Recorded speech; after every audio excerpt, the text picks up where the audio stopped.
So this is a very fine example of a fan blade. So we do a lot of study with our customers for components like these. So the customer provides their data, their thought for food for thought on the design, on the gates and cooling channels inside their mold, current mold. So you can see on your down left corner, you can see the existing cooling according to the normal way of putting a normal steel into that.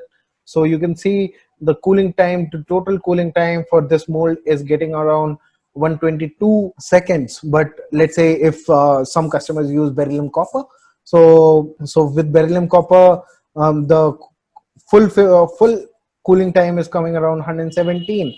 But you can see on a bottom right corner that the complete cooling of this mold is getting around 67 seconds. But you can mold out the component in 10 seconds, and this is a proved out component with our customer, and they are really happy about it. So for these simulations, for coming down to the final design of your cooling channel, for coming out to the flow of the material in the mold, to understand the better heat zones of your mold, we use the Moldex 3D software, and it is a really good tool to use for your tool trials itself. So as you can see, a lot of cooling time has been saved just because of changing it to conformal cooling, and it has been possible just because of we are using softwares, simulation packages, which saves a lot of money for our end customers. You can see this is one of a key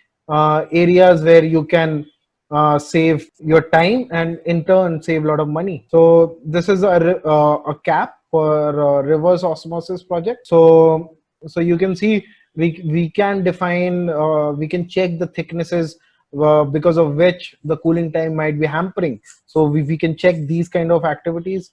We can design the tool according to the cost of the tool itself. So we can make base part only on the conventional side. We can print the cooling areas, the conformal cooling areas through our additive processes. So these kind of flexibility is quite possible in the additive technologies itself. So these brings out the basic gain of using additive manufacturing plus conformal cooling plus a simulation package like Moldex 3D. So it solves a complete picture for a tool maker, for a molding company, or for the end user of the product itself. So it saves a lot of money for them. So